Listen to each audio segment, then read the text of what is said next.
हिमांशु जी, सबसे पहले मैं धन्यवाद देना चाहता हूँ धाक को, जिन्होंने मुझे यहाँ पर आमंत्रित किया, क्योंकि मैं तो एक छोटे से गांव में रहता हूँ पर पहाड़ में। और फिर ये कि आप जो हरेला के बहाने हरेला गांव और की यहाँ पर चर्चा कर रहे हैं, ये भी एक बहुत महत्वपूर्ण मुद्दा है। और हमारे औपचारिकता के हिसाब से सम्मानित मंच, सभी बहुत ही बुद्धजन सहभागी भाइयों बहनों, मैं अपनी छोटी सी बात यहाँ पर रख पाऊँ, ये मेरे लिए मुश्किल काम है। आजकल मेरा स्वास्थ्य भी थोड़ा ढीला जा रहा था पर ये आड़ू पुल्लम और खुमानी के बहाने आपने मुझे यहाँ आमंत्रित किया और आप मुझे मुख्य वक्ता भी कह रहे हैं। लेकिन मैं सच बता दूं, मैं न वक्ता हूँ न प्रवक्ता हूँ, मैं गांव का एक छोटा सा किसान हूँ। लेकिन सिर्फ इतनी बात है कि मेरे जीवन में कि मुझे मेरा सौभाग्य रहा, मैं चिपको आंदोलन का कार्यकर्ता रहा। और चिपको आंदोलन से मेरे जीवन में, सार्वजनिक जीवन में की शुरुआत हुई। मुख्यतः जो हमारे थे धूम सिंह नेगी, कुंवर परसुना, बहुत सारे साथी, उन लोगों के साथ मैंने पहला पाठ सीखा। चिपको आंदोलन के बारे में आप सब लोग विज्ञ हैं, लेकिन एक मिनट का समय उसमें भी लूंगा मैं, क्योंकि चिपको की जो शुरुआती धारा थी वो ये थी कि जंगल, लीसा, लकड़ी और व्यापार के तौर पर जिस तरह वन विभाग के लोग कर रहे थे, हम लोग छोटे छोटे उद्योग लगाएंगे, छोटे छोटे अपनी बनावट रोजगार पाएंगे।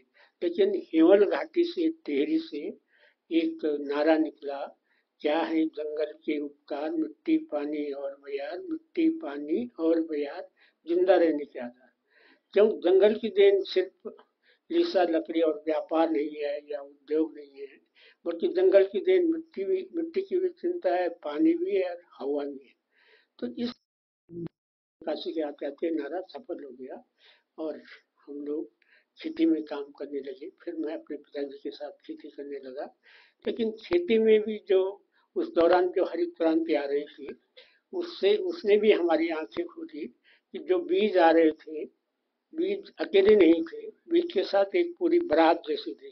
बीज था तो उसके साथ रासायनिक खाद थी, रासायनिक खाद था तो बीमारियां थी, बीमारियां थी तो फिर कीटनाशक, फिर खरपतवार आए तो खरपतवार नाशी। मतलब एक पूरा सिस्टम जो किसान की, पहाड़ के किसानों की जो आज़ादी है, वो एक तरह से पहाड़ के या देश के किसानों की वो एक तरह से जो भारी बीज पर निर्भर था और मिट्टी को खराब करने का हमारा ये अनुभव आया कि ये मेरे पिताजी एक निरक्षर किसान थे, लेकिन वो कहते थे कि सभी धानी मिल डालो पर खानी कमाने को उपजाऊ माटी नहीं मिल सकता। तो हमने देखा कि मिट्टी खराब हो रही है, मिट्टी नशेबाज हो रही है। तो यहीं से एक तरह से बीज बचाओ आंदोलन की बात या मिट्टी की बात या बीजों की बात आई कि हमारे बीज हमारी मुट्ठी में हो। लेकिन इसको अमली जामा देने के लिए हमारी पूरी चिपको आंदोलन की टीम ने काम किया, जिनमें धूम सिंह ने जी, सुंदरलाल बोगला जी बाद में। लेकिन जो स्थानीय टीम थी, सब लोगों ने मिलकर, धूम सिंह ने जी, कुंवर परसुन, सुदेशा बहन, बहुत सारे लोग जुड़े। बाद में बिजुनी जी यहाँ पर बैठे हैं, जब काफी अरसा हो गया तो बाद में बिजुनी जी हमारे साथ जुड़े। तो बहुत से लोग हैं। पर मैं आप एक जमाने में अगर पहाड़ की बात करेंगे तो बहुत समृद्धि थी। आप पहाड़ में डॉक्टर शिव प्रसाद डबराल का इतिहास उठा के देख लीजिए आप, इतनी समृद्धि थी कि पहाड़ में लोन तेल के अलावा कुछ ऊपर को नहीं जाता था। सब नीचे आता था बनती हुई।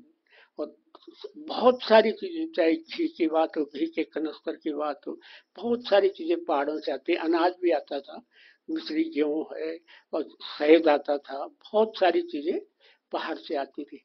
लेकिन आज क्या हालत है आप सब समझते हैं। लेकिन पहाड़ एक जमाने में संपन्नता के शिखर पर थे, और खेती और पशुपालन लोगों का अपनी एक आजीविका की थी और जीवन पद्धति थी। लेकिन खेती अकेले नहीं थी। आप यकीन मानिए, ऐसा कोई किसान नहीं मिलेगा जिसके खेत में कृषि वानिकी भी कह सकते हैं उसकी, और हॉर्टिकल्चर वानिकी, या आ, आ, क्या कहेंगे, मतलब बागीचे वाली वानिकी भी, बागवानी वाली कृषि भी थी।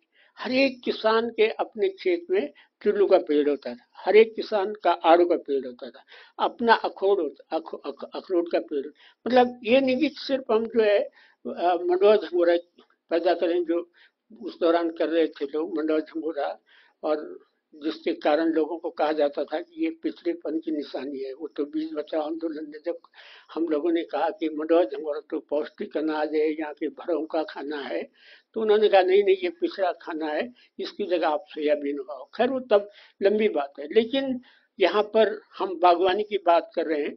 लेकिन जो यहाँ पर आड़ू, सेब, आड़ू और ये आ, आप पलम खुमानी की बात है, तो इसके साथ जो और भी जुड़े हुए हैं, जैसे आड़ू पुलम खुमानी है, चुल्लू खुमानी का जो वाइल्ड वैरायटी है, वो बहुत बड़ी मात्रा में होता है चुल्लू चुल्लू। और दूसरे में ये चेरी, चेरी तो आप जानते हैं, लेकिन चेरी का पहिया होता था। पहिया चेरी का ही एक तरह से वाइल्ड वैरायटी है। बादाम भी थोड़ा थोड़ा आने लगा था, बादाम की भी बात होती है। लेकिन बादाम के रूप में जो हमारा चुल्लू का आ, मीठा बीज है, जिसको सिरोला बोलते हैं, वो भी लोग इस्तेमाल करते थे, सिरोला, क्योंकि ये एक बहुत महत्वपूर्ण वो था। अब आप लोगों ने ये शुरू किया है, जो आलू, आड़ू पुलम और खुमानी की बात है, तो ये बहुत इम्प्रूव वैरायटी भले ही नहीं रही हो, लेकिन लोगों की सदियों से लोग इसको उगा के आए हैं, और लोगों का अपने खान पान में, अपने स्वास्थ्य के हिसाब से ये जरूर होता था। ये अच्छी बात है कि ये इस सीजन में होते हैं, जब आजकल पर्यटकों, पहले तीर्थ यात्री आते थे, कम आते थे, और आ, मतलब कम आते थे तो लोग बिक नहीं पाते थे। लेकिन मुझे बचपन में याद है, जब जहां पर गाड़ियां रुकती थी, जब गेट सिस्टम था पहाड़ में, ऋषिकेश से पेरी उत्तरकाशी की तरफ गेट था, तो जहां पर आ, गाड़ियां रुकती थी, कोई जैसे एक आगरा खाली एक जगह है, एक जगह नागनी में रुकती थी, तो आधा घंटे के लिए गेट सिस्टम होता था, यहाँ से पास होना है, फिर दूसरे को आना है। तो वहां पर लोग चुल्लू बेचने जाते थे, और सारे चुल्लू उस उस टाइम कंटर पे ले जाते थे, चुल्लू या कंडी पे ले जाते थे, सारे चुल्लू बिक जाते थे, कि लोगों के पास उस समय भी पैसा आने का सपना होता था।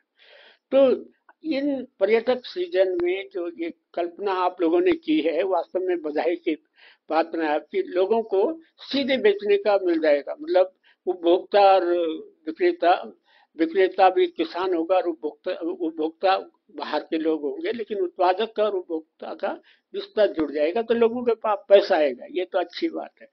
लेकिन अगर आ, आप ये देखें, यहाँ के लोगों की आर्थिकी की बात करें, तो ये फल सिर्फ फल ही नहीं है, सिर्फ फल नहीं है, लेकिन फूलों से भी आर्थिकी आती है। ये फल आप दूर से अगर नजर लगाएंगे, जहाँ चुल्लू होता था, या आरू हो रहा है, या पुलम हो रहा है, आप नजर लगाएंगे तो एक पारी से दूसरी, एक जब फ्लावरिंग होता है, तो उस समय आप यकीन मानिए सब बहुत सुहावना दृश्य होता है, सफेद फूल, बड़ी मात्रा में फूल आते हैं इन फूलों में।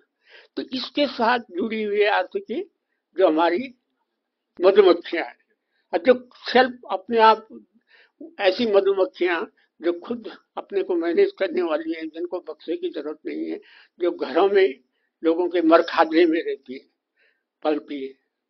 और उस शहद की भी अगर बात करेंगे, तो दुनिया में शायद आप नेट पे भी ढूंढेंगे, तो आज के समय में सबसे महंगा शहद है, जो व्हाइट हनी के नाम से जाना जाता है, सबसे महंगे महंगे शहदों में।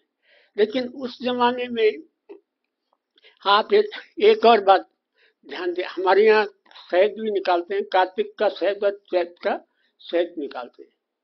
लेकिन वो एक धारणा थी लोगों की। लेकिन इसके बाद भी अगर शहद निकालें, सबसे ऐसे समय में पहिया फूलता है। जो पहिया की डाली के बारे में आप पहाड़ के लोग जो जुड़े हुए हैं तो सब लोग जानते हैं, गीतों में भी है, हमारे सभी उसमें है, संस्कृति में है, पहिया की पूजा भी होती है। लेकिन क्यों होती है पहिया की पूजा? लेकिन पहिया उन दिनों फूलता है जब कहीं फूल होते ही नहीं है। दिसंबर के महीने, नवंबर दिसंबर से फूलना शुरू हो जाता है, दिसंबर तक जाता है, 2 महीने तक रहता है लोग। तो वो एक तरह का फूल मधुमक्खियां देती हैं। लेकिन हमने ध्यान दिया, सेब पर दिया, अब कीवी पर भी दे रहे। जिस सेब ने रासायनिक छिड़काव के कारण सारी मधुमक्खियों को मारने का काम किया, एक तरह से ना, रासायनिक से मधुमक्खियां कैसे जिंदा रहेंगी? मधुमक्खियां भी मरेंगी। और जिस दिन मधुमक्खियां हमारे देश से, दुनिया से खत्म हो जाएंगी, उस दिन हमारे यहाँ बहुत बड़ा अकाल होगा। लोग भी नहीं बचेंगे, क्योंकि मधुमक्खियों के रोल के बारे में आप सब लोग जान विज्ञ हैं कि मधुमक्खियां कितनी जरूरी है। तो सिर्फ आर्थिक फलों से नहीं है, अपितु फूलों से भी हमारी आर्थिक इन पेड़ों से होती है। दूसरे में ये आ, ये फल, थोड़ा गर्म पानी, थोड़ा गुनगुना। दूसरे में आप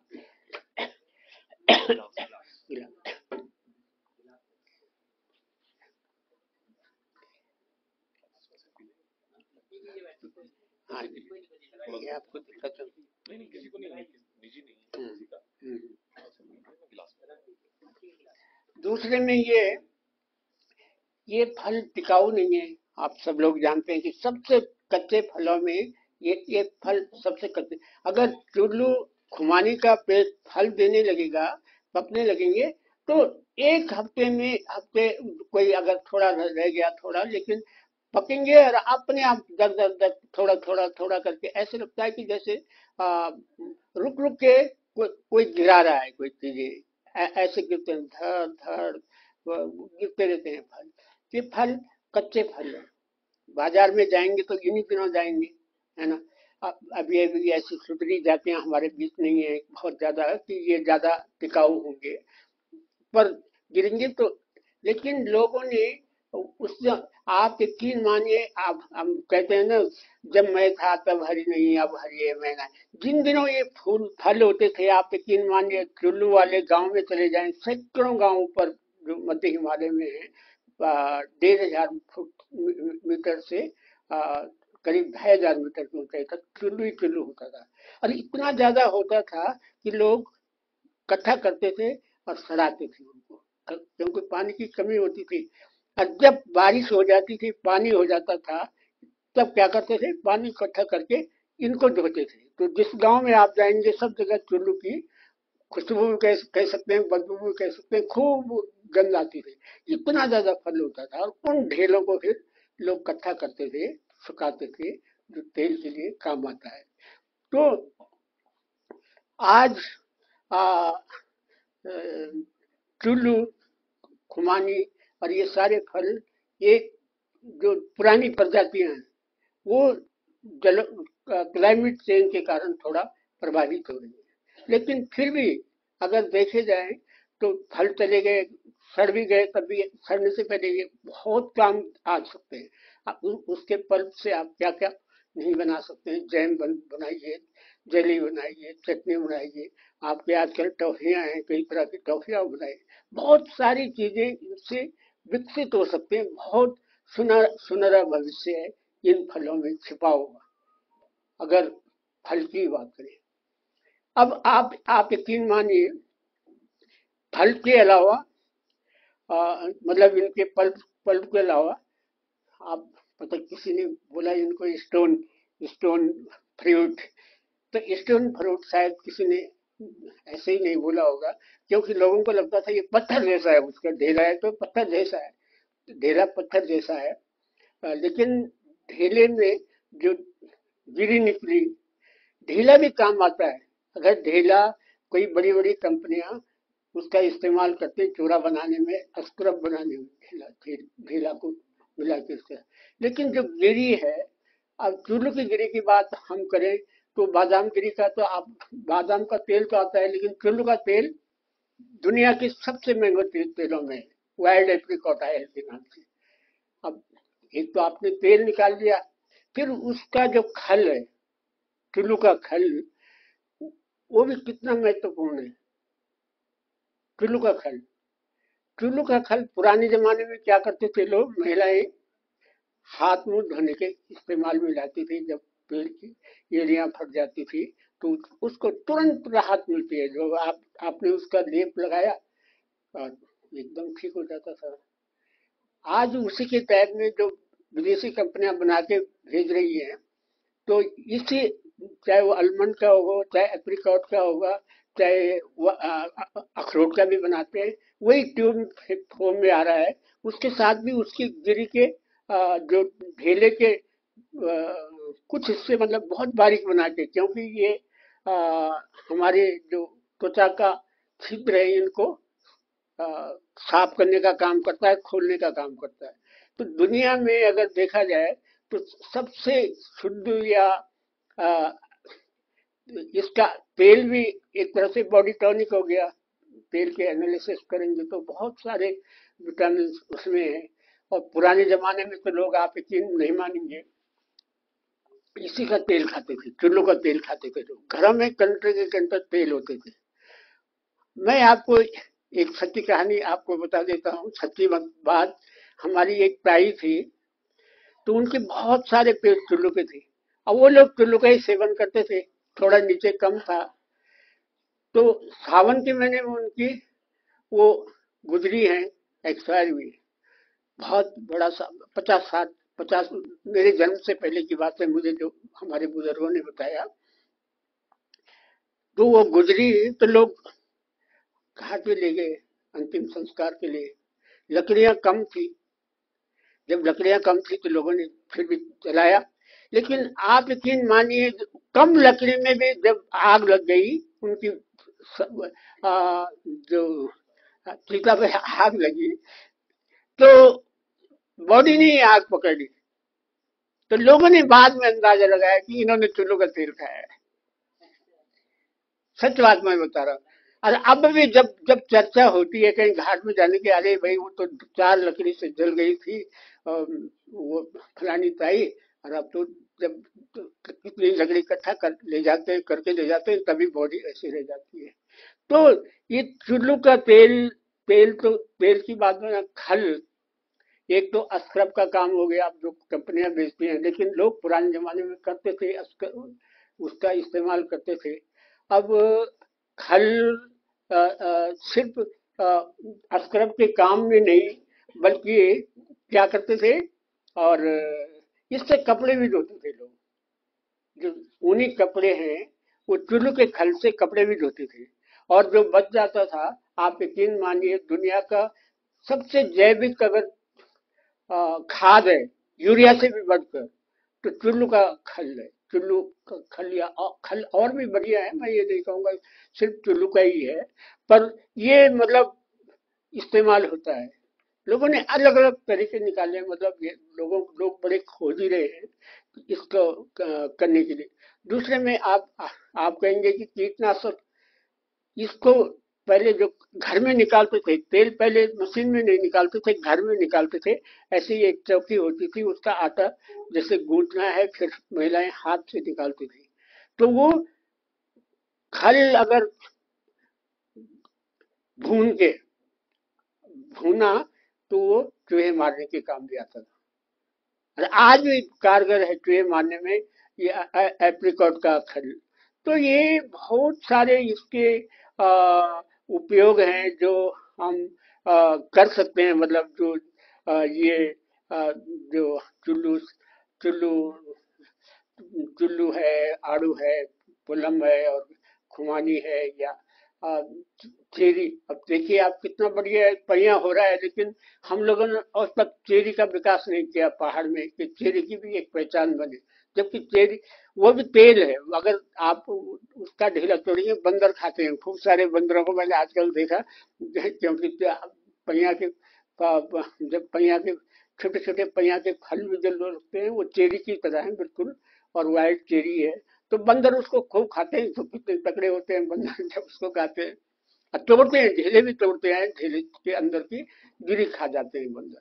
तो बहुत सारी चीजें हम लोगों को सीखने की हैं। लेकिन मैं ज्यादा न लंबा बोल रहा हूं, मैं आप सब लोगों से निवेदन करना चाहूंगा, ये सारी चीजें हो सकती हैं, लेकिन हमारे जैसे किसान या और किसान हैं, यकीन मानिए किसानों पर बड़ा संकट है इसमें। हमने एक नारा दिया है, खेती पर किसकी मार, जंगली जानवर, मौसम और सरकार। खेती पर तीन बड़ी मार है आज। एक तो बंदर बहुत ज्यादा हो गए। आप यकीन मानिए, जिन फूलों की मैं बात कर रहा हूँ, या कली जब आती है चुल्लू पर, खुमानी पर और दूसरे फलों पर, तो यकीन मानिए फूलों को खाने का काम करते हैं। कली आ गई तो कली का खाने का बंदर करते हैं। पहले नहीं खाते थे, चुल्लू का कच्चा भी नहीं खाते थे, जब पक जाता था तब खाते थे, पर बंदर अब बहुत नुकसान करने लगे। तो बंदरों के कारण पहाड़ के ये फल, जितने फलों की हम बात कर रहे हैं, अगर बंदरों का इलाज नहीं होता है, सुअर इनको नहीं छेड़ता, सुअर तो और फसलों को छेड़ता है बहुत सारा। लेकिन बंदर एक बड़ी समस्या है। दूसरे में जलवायु परिवर्तन के कारण थोड़ा, हालांकि इन पेड़ों के लिए दवाई की जरूरत नहीं है, कीटनाशक की जरूरत नहीं है, इन पर कोई बीमारी आती नहीं है। लेकिन एक बीमारी जो महत्वपूर्ण आ रही है, वो है इन पर जो पैरासाइट लगता है, बाना, उसको गढ़वाली में कहते हैं बारना या बाना कहते हैं। तो वो बड़ी मात्रा में आ रहा है।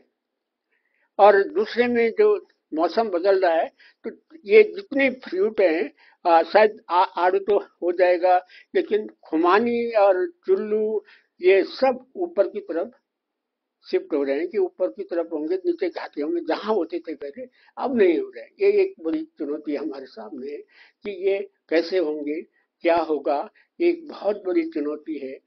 और दूसरे में सरकार की नीतियां, सरकार की नीति में ये नहीं है, जो बात हम कर रहे हैं यहाँ पर उनमें नहीं है। टीवी की बात खूब है, टीवी पर आपका खूब कंपनसेट मिल रहा है, आजकल खूब हो रहा है। क्योंकि टीवी सीधे लोगों से नहीं, बल्कि एक तरह से बड़े होटलों में बड़े लोगों से जुड़ा हुआ है उसका। लेकिन जो बहुआयामी टीवी के बहुआयामी, उसका तेल तो हम नहीं निकाल सकते हैं, उसके ऐसे उपयोग नहीं है जैसे चुल्लू के हैं या आड़ू के हैं। आड़ू का तेल भी बहुत बेशकीमती है, आप सब लोग जानते हो, आप नेट में भी ढूंढिए, जो पीज ऑयल है उस सारा है। तो सारी चीजें हैं हमारी नीतियां। तीसरा है, सरकार कोई मार नहीं रही है, मैं ये नहीं कहता हूँ सरकार डंडे से मार रही है या सरकार का हमें मारने का इरादा है, ये भी नहीं है। लेकिन सरकार की नीतियों में ऐसी चीजें नहीं है। और हम लोगों का आपने अच्छा प्रयास किया जहाज ने, कि सरकारी नीतियों में इनको शामिल करने की जरूरत है, जो अपने आप हो रहे हैं। चुल्लू का पेड़ अपने आप उग जाता था, पहले लगाए कम लोगों ने, अपने आप ज्यादा हो गए। तो अब फल कहीं गिर गया, उसका ढेला वहीं सड़ जाता है, वहीं पर एक पौधा आ जाता है। लोगों ने उसको संरक्षण का काम किया। पुराने जो आड़ू हैं वो ऐसे ही होते थे, आड़ू नया नया थोड़ी होता था। तो एक तो इनको विस्तार से, जो हमारे शोध संस्थान है, जो हमारी यूनिवर्सिटी है, जैसे वीर चंद्र सिंह हॉर्टिकल्चर, वानिकी हॉर्टिकल्चर यूनिवर्सिटी है, इन लोगों को व्यापक स्तर पर ये करने की जरूरत है कि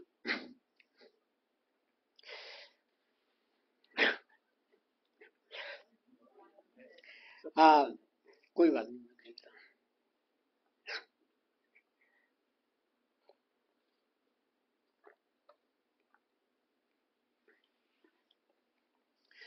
तो आ, हमें हमारे शोध हैं जो इसको करने की जरूरत है कि ऐसे फलों को शामिल किया जाए। और आज के समय में जो पुरानी पुरानी जो प्रजातियां हैं उनको भी रखा जाए, लेकिन इसके साथ ही, क्योंकि अगर पुरानी नहीं होंगे तो आप ग्राफ्टिंग करेंगे तो किससे करेंगे, माना ना। तो पुरानी तो हो, लेकिन साथ ही नई इनोवेशन होनी चाहिए। और वैज्ञानिकों को इस क्षेत्र में, हॉर्टिकल्चर के वैज्ञानिकों सबको आगे आना चाहिए पेंसिलों में। सब लोगों को इसमें आगे आना चाहिए। और जितने हम लोग यहाँ पर हैं, अगर हम लोग ही लग जाएं, और अपने से भी शुरू करना चाहिए लोगों को। अगर हम सब चीज सरकार के भरोसे, हर एक काम, अच्छी, हर एक अच्छी शुरुआत अपने से करनी चाहिए। अगर हम लोगों को एक एक पेड़ की जिम्मेदारी, अभी एक डीजीपी साहब हैं रिटायर्ड, यहाँ पर आए हुए हैं, तो वो कह रहे थे कि मैं ये काम, मैं नाम अभी भूल रहा, आ रही क्या, हाँ बंसल साहब हैं यहाँ बैठे हुए हैं, वो कह रहे थे तो ऐसा शौक अगर हर किसी को हो जाता है कि हमने अपने घर के आंगन में, चाहे छोटा ही है जगह है, वहां पर आप कुछ करें, लगन होनी चाहिए, निष्ठा होनी चाहिए कि भाई अगर आपने बोला फल नहीं आ रहे हैं तो क्यों नहीं आ रहे हैं, उनके मन में उत्कंठा है तो कुछ तो करो। मैं, हालांकि उनको जरूरत नहीं, वो बाजार से भी ला सकते हैं, लेकिन हर एक जो गांव में रहने वाले लोग हैं, मैं समझता हूँ इससे बड़ा काम कुछ, सिर्फ खेती, खेती के भरोसे नहीं, खेती से जुड़े हुए जो और खेती, पशुपालन, बागवानी, कृषि, दूसरी वानिकी, वानिकी में भी हमारे यहाँ लोग लगाते ही हैं, फिरवन लगाते हैं, गुड़ियाल लगाते हैं, और दूसरी प्रजातियां लगाते हैं जो जहाँ जहाँ जो होती है। तो उससे भी एक इनकम का, पहाड़ में नहीं तो, पहाड़ में गांव बचने वाले नहीं है अगर हम व्यापक नहीं सोचेंगे, जैसे नवानी जी ने सोचा कि ये तो हम लोगों को हर एक व्यापक स्तर पर सोचना पड़ेगा। और जिस दिन हम एक व्यापक स्तर पर कार्य करेंगे, उस दिन जो है पहाड़ सर सब जोड़ सकते हैं। अब हरेला में क्या होता है, हरेला, आपके हरेला की मैं बात नहीं कर रहा हूँ, हरेला में क्या होता है, लोग पेड़ लगाते हैं, फोटो खिंचाते हैं, वायरल करते हैं, हो गया हरेला। देखिए हरेला, पेड़ पेड़, पहाड़ में एक कहावत है, डाल और बालू। पेड़ तब लगेगा, डाल और बालू का मतलब पेड़ और बच्चा। बच्चा अगर जन्म लेगा और माँ ऐसे छोड़ देगी तो बच्चा रहेगा क्या, उसको दूध पिलाती है माँ, गोदी में रखती है, सेकती है, बहुत सारी चीजें करनी पड़ती है। तो पेड़ तब लगेगा, डाल और बालू, जिस दिन हम उसको बच्चे की तरह उसकी हिफाजत करेंगे। और जो बच्चे की तरह हिफाजत करेंगे तो कभी पेड़ खत्म नहीं होगा। दूसरे में पेड़ों की बात है, पेड़ अपने आप हो जाएंगे। लोग, अब मैं, लोग कहते हैं कि लोग चले गए, खेत बंजर हो गए, लेकिन खेत कभी, धरती माँ कभी बंजर नहीं होती है। आप चले जाइए, आपके खेत खाली हो गए, धरती अपने आप अपना आवरण ढकने के लिए अपने आप रहेगी, कहीं काफिर ले आएगी, कहीं किनगोल ले जाएगी, कहीं ईश्वर ले आएगी, अपने आप। मैंने, हम, हमारे सामने जिन लोगों ने खेत छोड़े, वहां हमने अपने आप धरती, हमारे गांव में एक नंगी धरती हो गई थी करीब 8 स्क्वायर किलोमीटर पर। हमने कहा इसको केवल संरक्षण करना है, वन सुरक्षा समिति बना के हम लोगों ने किया। और आज आप यकीन मानिए, वन विभाग वाले ट्रेनिंग के लिए वहां जा रहे हैं, क्योंकि लोगों को लगाव है, लोगों ने आग से उसे बचाया, सब कुछ बचाया। आज वो अपने आप ही प्रकृति ने एक हरा भरा जंगल तैयार कर दिया। जलहार गांव का जंगल आप नेट पे भी देख सकते हैं।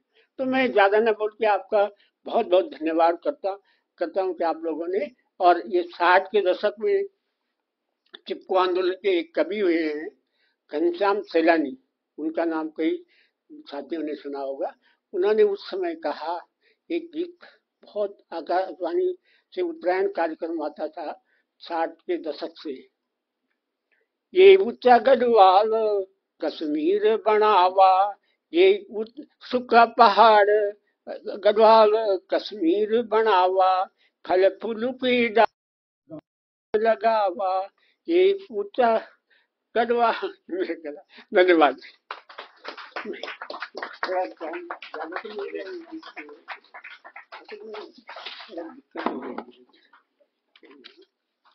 बहुत बहुत धन्यवाद जटाधारी जी आपका। आपने हमें इतने सरल शब्दों में खेती के चक्र को और बाजार के विरोधाभास को, कॉन्ट्राडिक्शंस को इतने आसान तरीके से हमारे सामने रखा।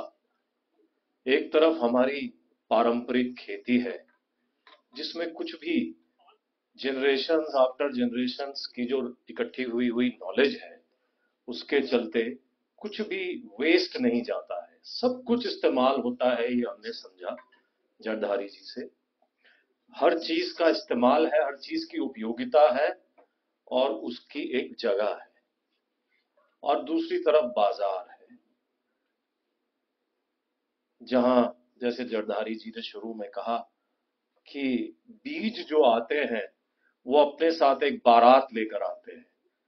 बीजों के साथ उनकी खाद आएगी, यूरिया आएगा, फिर बीमारी आएगी, फिर बीमारियों के साथ कीटनाशक आएगा।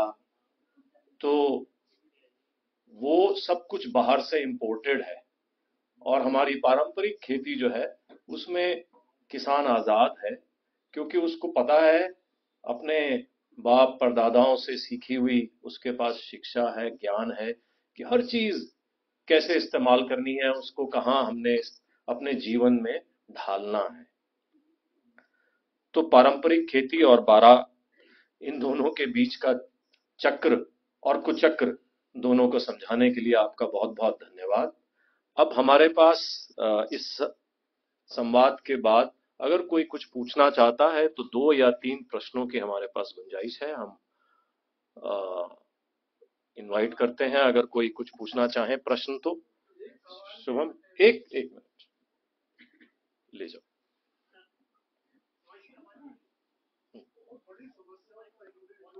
अगर कोई कुछ पूछता है प्लीज। बहुत बड़ी समस्या आप सामने लाए हैं, जानवरों की समस्या। तो बंदर जो है, बंदर और बाकी जानवर, ये सारी जितनी का मेहनत करते हैं बर्बाद कर देते हैं। ये तो बहुत बड़ा लॉस है और ये मीडिया भी इसे बहुत कवर करता है। तो बाकी जो बाहर के देश हैं वो लोग इस समस्या का समाधान कैसे करते हैं? आफ्टर ऑल जानवर तो वहां पे भी होते होंगे, मंकीज वगैरह, बंदर वगैरह। तो यहाँ पर हम उसका समाधान किस तरह से करें? मतलब इस विषय में क्या करा जा सकता है, किससे मदद ली जा सकती है? क्योंकि किसान तो सक्षम नहीं होगा ना, जानवर तो अटैक करेगा। इवन मंकीज है, लेपर्ड्स हैं, जितना भी खुशहाली हम क्रिएट करेंगे उतना ही वो जानवर अट्रैक्ट होंगे क्योंकि उनको भी कुछ चाहिए। तो और ये समस्या क्या अभी डेवलप हुई है या पहले से चली आ रही है?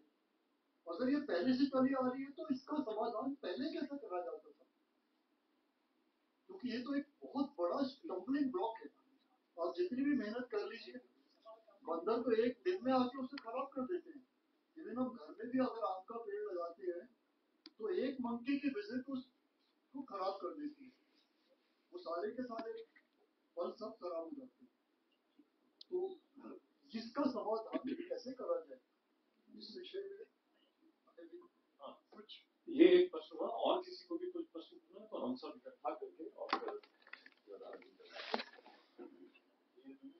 जटाधारी जी नमस्कार, मैं संजीव खंडवाल। मेरा सवाल यह है कि आपने जो जैसे नेटिव फ्रूट्स हैं उसकी बात आपने की है, लेकिन हमारे किसानों की भी और हमारे सरकारों की जो आंखों में जो सपना बनता है वो बगल में हिमाचल का सपना बनता है कि वहाँ हम लोगों ने सेब की बागवानी के जरिए जो सफलता हासिल की है। तो मेरा ये सवाल ये है कि क्या हम जो अपने नेटिव फ्रूट्स हैं उसके जरिए हम वो सफलता की वो दर हासिल कर सकते हैं जो हिमाचल ने हासिल की है? क्या हमारा किसान उसका खुशहाल हो सकता है जो हिमाचल के किसान ने सेब के जरिए जो सफलता हासिल की है? धन्यवाद। ठीक है।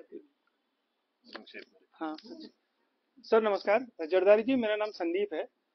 मैं अभी थान गया था, यमुनोत्री की घाटी में गंगनानी के पास एक गांव है। तो उस गांव के आसपास बहुत लंबी चौड़ी खेती है, जंगल नहीं है। उन गांव के लोगों ने मतलब बताया कि वहां जंगली जानवर नहीं आता। तो क्या जंगल पास होना या उस गांव में जो भी गांव में जंगली जानवरों का आतंक है, वहां पेड़ों की बहुत अधिकता होना ही मुख्य कारण है? क्योंकि वहां के और आसपास के कई गांव वालों ने बोला कि हमें जंगली जानवरों से कोई दिक्कत नहीं होती, लेकिन पेड़ नहीं थे वहां उस पूरे इलाके में। तो ये 3 प्रश्न हमारे पास आए जरदारी जी। एक प्रश्न तो ये जो आपने उठाया कि जंगली, पहला प्रश्न कि ये तो मेरे बस की भी बात नहीं, मैं बताऊं कि कोई हल मेरे पास हो और हम सब सोच सकते हैं उस पर। और लेकिन एक चीज है, पुराने समय में जंगली जानवर भी कम होते थे और लोगों का अपना स्वावलंबन था। हर एक गांव में बंदरवाले होते थे। उसके फसल के टाइम पे 6 महीने में, मतलब गेहूं के टाइम पे गेहूं इकट्ठा करके देते थे। उसको जो भगाने वाले थे उनको कहते हैं बंदरवाला। तो वो फसल पर उनको देते थे, चाहे धान की बात हो चाहे गेहूं की बात हो, वो टाइम पर देते थे और वो उसी पर उनका पैसा नहीं दिया जाता था। और जैसे बंदरों की एक टोली आई, उनको सुबह शाम को पहुंची तो सुबह उनको भगा देते थे। बंदरों में एक चीज होती है, जो उनका डोलू बंदर होता है, जो उनका नायक होता है, वो चला गया तो सब उसके पीछे सब चले जाते थे। तो लेकिन आज के समय में जब से ये फ्री का राशन या बहुत सारी चीजें जो आई ना, सरकार रास्ता अपने आप नहीं बना रहे हैं लोग, पहले तो अपना रास्ता, तो बंदर भगाने का जो स्वावलंबी तरीका था वो अब टूट गया है, लगभग टूट गया है। और जहाँ लोग भगाने का काम, और आपने जो उत्तरकाशी में थान गांव का उदाहरण दिया, लेकिन कुछ गांव अभी भी ऐसे हैं जहां नहीं जाते हैं बंदर, तो नहीं जाते हैं, वो केवल बंदरों में। कुछ गांव आप आइडेंटिफाई करेंगे, पता नहीं क्यों नहीं जाते हैं, चारों तरफ से जाएंगे लेकिन उस गांव में नहीं जाते हैं। अभी भी माणिकनाथ रेंज है, वो बौखाल एक जगह है टिहरी में, तो वहां नहीं जाते हैं बंदर। तो कहीं पता नहीं कोई लोग जान कहते हैं कि मंत्र तंत्र होता है, कुछ होता है, या कहीं देवता है। तो ये चीज कर रखा है किसी कोई स्वामी वहां आया था, बौखाल के पास के कुछ गांव है, तो एक बार करके गया तो उस गांव में अभी भी बंदर नहीं आते। एक बंदर एक बार दिन, एक साल में 6 महीने में एक बार आएगा, वो चला जाएगा और बंदर नहीं आएंगे। पर पता नहीं ये कितना सच है कितना हुआ है, लेकिन हो सकता है हो भी, बंदरों के बारे में ये भी कहा जाता है। लेकिन जहां तक सरकार जब तक नीति नहीं बनाएगी कि बंदरों की संख्या कम, आज बंदरों की संख्या बढ़ी है, पहले कम होते थे, आज तो बहुत ज्यादा हो गई है। और 6 महीने में, साल भर में अगर छोटी टोली है, 10 की टोली है, तो अगले उसमें 20 की टोली हो जाएगी। तो एक तो ये ये बात है। दूसरे में आप जंगली और क्या है, हाँ, स्टोन फ्रूट का निश्चित तौर पर, हाँ कांतपाल जी, बहुत सुखद भविष्य हो सकता है, बशर्ते कि अगर ये खतरे टाल दिए जाएं। वो एक अच्छी पहचान बनाने वाले हैं। सेब तो सब जगह होता है, अगर हम सेब उगा रहे हैं, हमारा सेब तो हिमाचल के मुकाबले हर कहीं फेल हो जाता है, रेट में फेल हो जाता है, पेटी में फेल हो जाता है। अगर आपका कहीं और मंडी में जा रहा है, पेटी में भी फेल हो जाता है। सेब अंदर कैसा है वो अलग चीज है, लेकिन ये अच्छी पहचान बना सकते हैं, मतलब पहाड़ की। और आर्थिकी की बहुत अच्छी आर्थिकी बन सकती है, अभी भी मेरा मानना ये है, बशर्ते इच्छा शक्ति हम लोगों में हो, इच्छा शक्ति हो। तो ये, क्योंकि इसके लिए किसानों को ज्यादा तकनीकी की जरूरत नहीं है, ज्यादा पेस्टिसाइड की जरूरत नहीं है, ज्यादा बीमारियां नहीं है। और इसके बहुआयामी बहुत सारी चीजें हैं। सेब का तेल थोड़ी निकाल सकते हैं आप, अगर गुठली गुठली बेकार, कहीं भी गुठली बेकार नहीं जाने दे। अगर कोई पहले जमाने में हमारे यहाँ चुल्लू खाने आए तो लोग कहते थे, भाई ढेला तक हम धर दे, जरा ढेला बेकार न जाओ, है ना। तो ये बहुत सारे बहुआयामी फायदे हैं इससे। तो इतना ही मेरा कहना है कि सुखद भविष्य है, अगर करें हम, इच्छा शक्ति हो हमें और सरकार में। बहुत बहुत धन्यवाद जरदारी जी। लास्ट में रख लेंगे, जरूर जरूर लास्ट में रख लेते हैं, क्योंकि फिर और भी वक्ता हैं।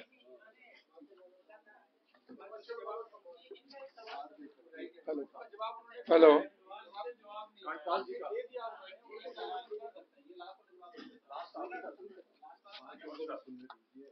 ये मैं अपना परिचय दे दूं। मैं रिटायर्ड पुलिस महानिदेशक हूं उत्तराखंड का, और जो मेरे शौक हैं वो जरदारी जी ने बताए हैं। बंदरों के विषय में आपने बात कही कि क्यों जनसंख्या बढ़ गई। एक नेत्री होती है जिनका नाम है मेनका गांधी। रीसस मंकी जो हमारे यहाँ दिखाई पड़ते हैं, पहले ये एक्सपोर्ट किए जाते थे फॉर रिसर्च वर्क। गवर्नमेंट ने इसको बैन कर दिया। उसके बाद इनको पकड़ पकड़ के पहाड़ों में छोड़ा गया, और जो इनकी ब्रीडिंग है वो इतनी क्विक है, इतनी फास्ट है कि उस सब जगह बंदरों का प्रकोप हो गया। तो आप ये समझिए कि ये अगेन सरकार की नीति की वजह से ही हुआ है जो हम पहाड़ों में इनका दंश झेल रहे हैं। दूसरी बात, अभी एक सज्जन ने बात करी कि जंगल अगर पास में ना हो तो क्या बंदरों के प्रकोप से बचा जा सकता है कि नहीं। मैं इसका एक जीवित और ज्वलंत उदाहरण बताना चाहता हूँ। मैं सहस्त्रधारा रोड पर रहता हूँ, जहाँ पर उषा कॉलोनी बनी हुई है हेलीपैड के पास। गवर्नमेंट ने वहां पर सड़क की चौड़ाई बढ़ाई, जितने पेड़ थे सब काट दिए, और उन पेड़ों पे बंदर वास करते थे। अब उन्होंने अपना रुख कॉलोनीज में कर लिया। अगर मेरा छोटा सा गार्डन है तो मुझे हमेशा ये डर लगा रहता है कि बंदर आएगा और सब उखाड़ के ले जाएगा। मैंने जानबूझ करके अपने गार्डन के पास कोई पेड़ नहीं लगाया है इतना बड़ा कि जिसमें रात को आकर के उनकी टोली विश्राम करे, या वो वहां पर आश्रय पाए या कुछ भोजन पाए। तो जो सज्जन पीछे से बोल रहे थे ये बिल्कुल सही है। अगर आप ज्यादा पेड़ वहां पर रहेंगे तो बंदर भी और लेपर्ड्स भी वहां पर आपको मिलेंगे। मैं सिर्फ इतना ही कहना चाहता हूँ, और जैसे जैसे डिस्कशन बढ़ेगा उस पर वार्ता होगी। बहुत बहुत धन्यवाद।